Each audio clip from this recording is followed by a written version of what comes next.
Hello everyone. अन्वेषण IAS के इस प्लेटफॉर्म पे आप सभी का स्वागत है। और इस सेशन में हम लोग बात करने जा रहे हैं आज के टॉप 5 न्यूज आर्टिकल्स के बारे में। इन टॉप 5 न्यूज आर्टिकल्स में हम समझने की कोशिश करेंगे कि यूपीएससी या स्टेट पीसीएस के हिसाब से इसमें से क्या इंपॉर्टेंट है। सबसे पहला जो आर्टिकल है वो है लोकसभा से रिलेटेड। लोकसभा ने जम्मू एंड कश्मीर और पुडुचेरी में वुमेन का जो कोटा है, वुमेन के रिजर्वेशन का जो कोटा है, उसे एक्सटेंड करने के लिए बिल पास किया है। दूसरा एक टर्म जो काफी ज्यादा फेमस है वो है एनार्को कैपिटलिज्म। तीसरा हमारा जो न्यूज आर्टिकल है वो है global partnership on artificial intelligence. Then हम ग्लोबल रिवर सिटीज अलायंस और नेशनल एनर्जी कंजर्वेशन डे के बारे में डिस्कस करेंगे। सबसे पहले स्टार्ट करते हैं women quota in Jammu and Kashmir and Puducherry. तो बेसिकली लोकसभा ने दो इंपॉर्टेंट बिल पास किए हैं जिसके तहत जो 106th कॉन्स्टिट्यूशनल अमेंडमेंट एक्ट है उसे union territory of Puducherry and Jammu Kashmir में एक्सटेंड किया जाएगा।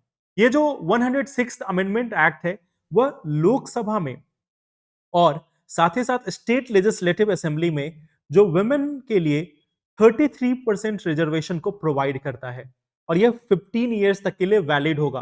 तो आप एक चीज यहां पे ध्यान रखना कि रिजर्वेशन जो है वो इनडेफिनिट तौर पे नहीं बढ़ाया गया है, बट रादर देन दैट इसे 15 ईयर्स के लिए एक्सटेंड किया गया है। कब से लागू होगा ये अभी ऑफिशियल गैजेट में आना बाकी है। तो अभी तक ये लागू नहीं हुआ है, बट आने वाले टाइम में ये लागू किया जाएगा और जब से लागू होगा तब से अगले 15 सालों तक ये वैलिड होगा।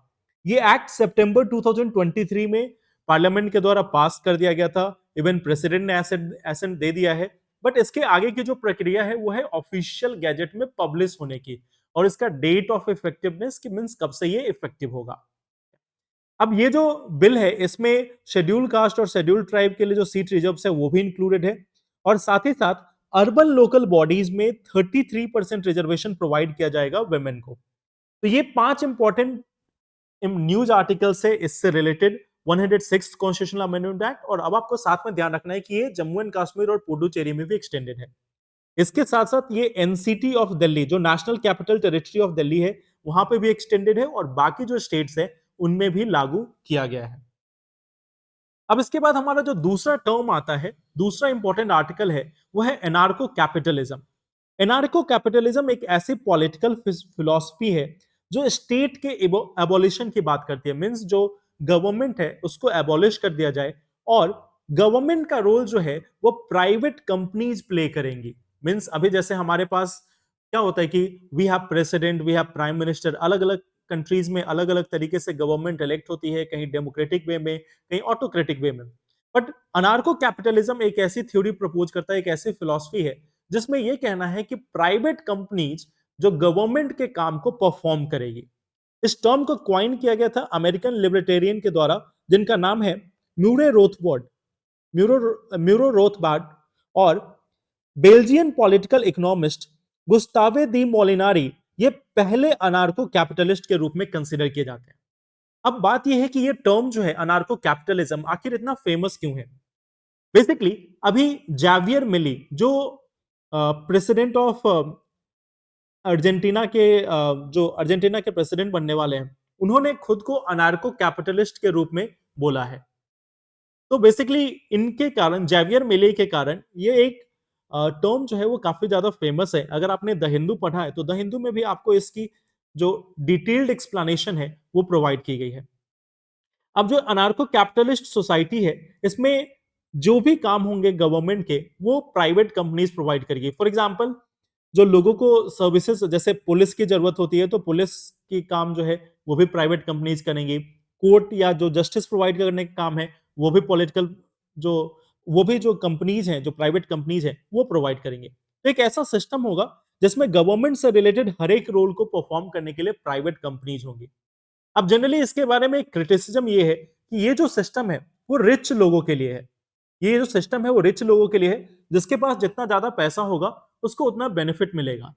बट जो अनार्को कैपिटलिज्म के जो प्रोपोनेंट्स हैं, जो इसके फेवर में हैं, उनका मानना है कि जो सबसे लार्ज बेस है किसी भी सोसाइटी में वो पुअर क्लास का होता है। तो जो प्राइवेट कंपनीज हैं वो पुअर जो सेक्शन ऑफ सोसाइटी है उनको ज्यादा बेनिफिट प्रोवाइड करेगी रादर देन लार्जर सेक्शन और richer section of the society. तो ये एक अनार्को कैपिटलिज्म एक टर्म है, इससे रिलेटेड आप 2-3 इंफॉर्मेशन को ध्यान में रखना। सबसे पहले अगर आप स्टेट पीसीएस के लिए प्रिपेयर कर रहे हो, तो ये भी आपको याद रखना है कि अर्जेंटीना में कौन प्रेसिडेंट बने हैं। ठीक है? साथ ही साथ इस अनार्को कैपिटलिज्म का मतलब क्या है, इसको भी आप ध्यान रख सकते हैं, इससे रिलेटेड यूपीएससी में भी सवाल पूछा जा सकता है। अब एक तीसरा हमारे पास है, वो है global partnership on artificial intelligence. प्रधानमंत्री नरेंद्र मोदी ने global partnership on artificial intelligence जो समिट है उसे इनॉग्रेट किया था भारत मंडप में। और ये जो global partnership on artificial intelligence है, ये एक मल्टी स्टेक होल्डर इनिशिएटिव है जिसमें 29 मेंबर कंट्रीज है। और इनका काम है कि जो एआई से रिलेटेड, आर्टिफिशियल इंटेलिजेंस से रिलेटेड जो थ्योरीज हैं और प्रैक्टिस है, उनके बीच का जो गैप है उसे ब्रिज करने का। और ये कैसे ब्रिज किया जाएगा? वो जो कटिंग एज रिसर्च और अप्लाइड एक्टिविटीज है एआई से रिलेटेड, उनको सपोर्ट करके, तो कंट्रीज आर्टिफिशियल इंटेलिजेंस से रिलेटेड जो रिसर्च एक्टिविटीज हैं उनको सपोर्ट करेगी, उनको प्रमोट करेगी। अब ये जो global partnership on artificial intelligence है, इंडिया इसकी चेयरमैनशिप कर रहा है और इंडिया इसका एक फाउंडर मेंबर भी है। ये 2020 में फाउंड की गई थी बॉडी। इंडिया एक फाउंडिंग मेंबर है। ओके, अभी 2024 के लिए लीड चेयर है और इंडिया जो है वो एनुअल जीपीआई समिट जो है वो दिसंबर 12 से 14 2023 तक के बीच में होल्ड करेगा।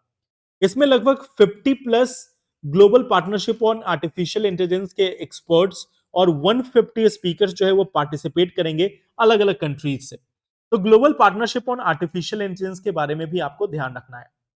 नेक्स्ट हमारा एक और इंपॉर्टेंट अलायंस है, वो है ग्लोबल रिवर सिटीज अलायंस। अभी आपको मालूम है कि United nation framework convention on climate change का 28th सीओपी अंडरगोइंग है, जो ऑफ कोर्स दुबई में किया जा रहा है। तो ये जो national mission on clean Ganga, जो इंडिया की एक बॉडी है, इसने ग्लोबल रिवर सिटीज अलायंस को लॉन्च किया है at united nation climate conference Dubai में। और ये जो ग्लोबल रिवर क्लाइमेट अलायंस है, एक यूनिक अलायंस है जिसमें 275 से ज्यादा ग्लोबल रिवर सिटीज जो 11 कंट्रीज में सिचुएटेड है, उनको कनेक्ट करने की कोशिश की जा रही है।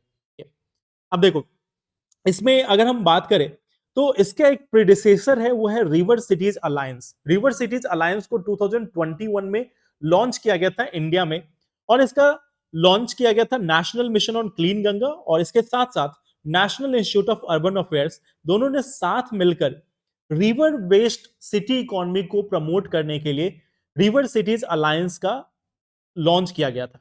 और अब इसे ग्लोबल रिवर सिटीज अलायंस के रूप में अपग्रेड किया जा रहा है। इसमें आप देख सकते हो कुछ कंट्रीज हैं, जैसे इंडिया तो शामिल है ही ऑफ कोर्स, साथ ही साथ इजिप्ट, नीदरलैंड्स, डेनमार्क, घाना, ऑस्ट्रेलिया, भूटान, कंबोडिया, जापान और इसके साथ साथ एडिलेड, ये सभी, हंगरी, ये सभी इसके मेंबर्स हैं। साथ ही साथ कुछ जो इंटरनेशनल फंडिंग एजेंसीज है, जैसे कि world bank, Asian development bank, Asian infrastructure investment bank और नॉलेज मैनेजमेंट इंस्टीट्यूशंस जैसे कि केपीएमजी, ये सभी इस ग्लोबल रिवर सिटीज अलायंस के पार्टनर हैं। इनका मेन फोकस क्या है कि रिवर को सेंट्रिक रख के सिटी को डेवलप करने का। तो ये एक इंपॉर्टेंट न्यूज है जिसको आपको ध्यान देना है। इंडिया जो है इसका फाउंडिंग मेंबर है। इंडिया ने पहले रिवर सिटीज अलायंस स्टार्ट की थी और उसी को अभी अपग्रेड करके ग्लोबल रिवर सिटीज अलायंस के रूप में पेश किया गया है। और इसे कहां पे लॉन्च किया गया है? At COP 28 of UNFCCC, united nation framework convention on climate change, इसके तहत ही इसको लॉन्च किया गया है। जो फिफ्थ हमारा आर्टिकल है वो है नेशनल एनर्जी कंजर्वेशन डे से रिलेटेड।